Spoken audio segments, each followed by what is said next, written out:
আসসালামু আলাইকুম ওয়া রাহমাতুল্লাহি ওয়া বারাকাতুহু। আলহামদুলিল্লাহি ওয়া কাফা ওয়া সালামুন আলা ইবাদিহিল্লাযীনা ইসতাফা, আম্মা বা'দ। মহান রব্বুল আলামিনের লাখ কোটি শুকর যে আল্লাহ তাআলা আমাদেরকে সুস্থতার মতো নিয়ামত দান করছেন, আলহামদুলিল্লাহ। আমরা আজকে আলোচনা করব মুহররম এবং আশুরা নিয়ে। মুহররম মাস সম্পর্কে আল্লাহ তাআলা কোরআন মাজিদের মধ্যে বলেন, ইন্না ইদ্দাতাশ শুহুরি ইনদাল্লাহি 12 শাহরান ফি কিতাবিল্লাহ ইয়াওমা খালাকাস সামাওয়াতি ওয়াল আরদা মিনহা আরবাআতুন হুরুম। আল্লাহ পাক রব্বুল আলামিন বলেন, আসমান এবং জমিন সৃষ্টির দিন থেকেই আল্লাহ তাআলার বিধানে, আল্লাহ তাআলার নিকট সংখ্যার দিক থেকে মাস হলো 12টি। এই 12টি মাসের মধ্যে থেকে আবার আল্লাহ তাআলা 4টি মাসকে আল্লাহ তাআলা সম্মানিত করেছেন। মিনহা আরবাআতুন হুরুম, 4টি মাসকে আল্লাহ তাআলা সম্মানিত করেছেন। তো কোরআন মাজিদের মধ্যে কোন কোন 4টি মাসকে আল্লাহ তাআলা সম্মানিত মাস হিসেবে নির্ধারণ করেছেন এটা নেই। এজন্য আমরা হাদিস শরীফের মধ্যে এই 4টি মাস আমরা উল্লেখ পাই। বুখারী শরীফের হাদিস, আল্লাহর হাবিব সাল্লাল্লাহু আলাইহি ওয়াসাল্লাম বলেন, আস-সানাতু 12 শাহরা, বছরে মাস হলো 12টি। মিনহা আরবাআতুন হুরুম, এই 12 মাসের মধ্যে 4টি মাস হলো সম্মানিত মাস। আল্লাহর হাবিব সাল্লাল্লাহু আলাইহি ওয়াসাল্লাম বলেন, সালাসাতুন মুতাওয়ালিয়াতুন, 3টা মাস হলো ধারাবাহিক। এই 3টা মাস কি কি? আল্লাহর হাবিব বলেন, যুল কায়দা ওয়া যুল হিজ্জা ওয়াল মুহররম। জিলকদ মাস, জিলহজ মাস, মুহররম মাস, এই 3টা মাস হলো ধারাবাহিক মাস। আর চতুর্থ মাস হলো রজব মুদর আল্লাযী বাইনা জুমাদা ওয়া শাবান। আরেক মাস হলো রজব মাস। রজব মাসটা হলো জুমাদাল উখরা এবং শাবান মাসের মাঝখানে। এই 4টা মাস হলো সম্মানিত মাস। যেহেতু আমরা মুহররম মাস নিয়ে কথা বলতেছি, এই জন্য এই মুহররম মাসটাও সম্মানিত মাস, তার মানে এই মাসটাও অনেক দামি মাস। 2 নম্বর হলো, এই মাসের মধ্যে আরেকটা গুরুত্বপূর্ণ বিষয় হলো আশুরা। তা আমরা আজকে দ্বিতীয় বিষয়টা হলো আশুরার রোজার তাৎপর্য। আশুরা 2 নম্বর বিষয় হলো আশুরার রোজার তাৎপর্য। হাদিস শরীফের মধ্যে আসছে, ইবনে আব্বাস রাদিয়াল্লাহু তাআলা আনহু থেকে বর্ণিত, তিনি বলেন, কদিমান নবিয়্যু সাল্লাল্লাহু আলাইহি ওয়াসাল্লাম আল মদিনা, আল্লাহর হাবিব সাল্লাল্লাহু আলাইহি ওয়াসাল্লাম যখন মদিনায় হিজরত করলেন, তখন আল্লাহর হাবিব সাল্লাল্লাহু আলাইহি ওয়াসাল্লাম ফারাআল ইয়াহুদ, ইহুদিদেরকে আল্লাহর হাবিব সাল্লাল্লাহু আলাইহি ওয়াসাল্লাম দেখলেন, তাসুম ইয়াওমা আশুরা, তারা আশুরার দিনে রোজা রাখতেছে। আল্লাহর হাবিব সাল্লাল্লাহু আলাইহি ওয়াসাল্লাম তাদেরকে বললেন, ক্বালা মা হাযা, যে এই দিনটা কিসের দিন, তোমরা এই দিন রোজা রাখতেছ? তখন তারা বলল, ক্বালু হাযা ইয়াউমুন সালিহ, তারা বলল এটা হলো একটা উত্তম দিন। 2 নম্বর কথা তারা বলছেন যে, ক্বালু ইয়াউমুন নাজ্জাল্লাহু বানি ইসরাঈল মিন আদুওয়িহিম, যে বনি ইসরাইলকে আল্লাহ তাআলা তাদের শত্রু থেকে মুক্তি দান করেছেন। আর 3 নম্বর হলো ফাসামাহু মুসা, মুসা আলাইহিস সালাতু ওয়াস সালাম, এই দিনে মুসা আলাইহিস সালাতু ওয়াস সালাম রোজা রেখেছেন।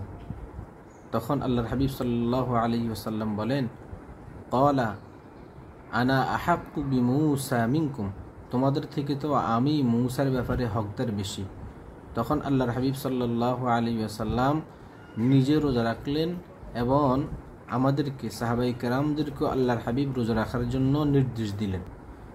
2 নম্বর হাদিস হলো, আল্লাহর হাবিব সাল্লাল্লাহু আলাইহি ওয়াসাল্লাম হাদিসের মধ্যে বলেন, আফযালুস সিয়ামি বা'দা রমাদানা শাহরুল্লাহিল মুহররম। আল্লাহর হাবিব বলেন, রমজানের পরে উত্তম রোজা হলো আল্লাহ তাআলার মাস মুহররম মাসের রোজা। তাহলে আমরা এই আশুরার রোজার আমরা তাৎপর্য আমরা জানলাম। 3 নম্বর হলো যে আশুরার রোজার ফজিলত। আল্লাহর হাবিব সাল্লাল্লাহু আলাইহি ওয়াসাল্লাম হাদিসের মধ্যে বলেন যে ব্যক্তি আশুরার রোজা রাখবে, ইন্নী আহতাসিবু আলাল্লাহি আন ইউকাফিরাস সানাতাল্লাতী ক্বাবলা, যে আমি আল্লাহ তাআলার কাছে আমি আশাবাদী, আশা রাখি যে আল্লাহ তাআলা যে বান্দা আশুরার দিনে রোজা রাখবে তার পিছনের 1 বছরের সগীরা গুনাহ আল্লাহ তাআলা মাফ করে দিবেন। সুবহান। আরেকটা বিষয় হলো যে আমরা যে আশুরার রোজা রাখবো, আশুরার রোজা আমরা কয়টা রাখবো? এই ক্ষেত্রে ইবনে আব্বাস রাদিয়াল্লাহু তাআলা আনহুর হাদিস, যে আল্লাহর হাবিব সাল্লাল্লাহু আলাইহি ওয়াসাল্লাম বলেন, ইবনে আব্বাস রাদিয়াল্লাহু তাআলা আনহু বলেন যে ইয়াকুলু হিনা সামা রাসূলুল্লাহ সাল্লাল্লাহু আলাইহি ওয়াসাল্লাম ইয়াউমা আশুরা ওয়া আমারা বিসিয়ামি। আল্লাহর হাবিব সাল্লাল্লাহু আলাইহি ওয়াসাল্লাম যখন আমাদেরকে আশুরার দিন রোজা রাখার জন্য আদেশ করলেন, ক্বালু ইয়া রাসূলুল্লাহ, তখন সাহাবায়ে কেরাম আল্লাহ রাসূলকে বললেন যে ইন্নাহু ইয়াউমুন তুআযযিমুল ইয়াহুদু ওয়ান নাসারা, ওগো আল্লাহর রাসূল, এই দিনটাকে ইহুদি এবং নাসারারা তারা সম্মান করে। যখন আল্লাহ রাসূলকে যখন সাহাবায়ে কেরাম এই কথা বলছে, তখন আল্লাহ রাসূল বললেন ফাইজা কানাল আমুল মুকবিল ইনশাআল্লাহু সুমনাল ইয়াউমাত তাসি। আল্লাহর হাবিব সাল্লাল্লাহু আলাইহি ওয়াসাল্লাম বলেন যে আমরা আগামী বছর আমরা 9 তারিখও আমরা রোজা রাখব। তো রাবি যিনি হাদিস বর্ণনা করেছেন তিনি বলতেছেন যে আগামী বছর আসার আগে আল্লাহর হাবিব সাল্লাল্লাহু আলাইহি ওয়াসাল্লামে ইন্তেকাল হয়ে গেছে। তাহলে আমরা এই হাদিস থেকে জানতে পারি যে আল্লাহর হাবিব সাল্লাল্লাহু আলাইহি ওয়াসাল্লাম যেহেতু বলছেন আগামী বছর আমরা 9 তারিখে রোজা রাখব, তাহলে আশুরার দিন হলো 10 তারিখ আর 9 তারিখ আগের দিন। তাহলে আমরা 2টা রোজা রাখলে হবে কি, ইহুদি এবং নাসারাদেরকে আমরা বিরোধিতা করা হবে। কারণ কোশ্চিনকালেও মুসলমান কখনো ইহুদি এবং খ্রিস্টানদের পক্ষে থাকতে পারে না, তাদের সাদৃশ্য গ্রহণ করতে পারে না, এই জন্য আমরা তাদের বিরোধিতা আমরা করব। আরেকটা বিষয় হলো যে এই রোজার হুকুম কি, এই রোজা যে আমরা রাখবো এই রোজা কি ফরজ, ওয়াজিব, সুন্নত, মুস্তাহাব, কি এই রোজা? তো আমরা আল্লাহর হাবিব সাল্লাল্লাহু আলাইহি ওয়াসাল্লামের হাদিস থেকে আমরা পাই যে আল্লাহর হাবিব বলেন ইন্না আশুরা ইয়াউমুম মিন আইয়ামিল্লাহ, যে এই আশুরার দিন আল্লাহ তাআলার দিন সমূহ থেকে একটা দিন।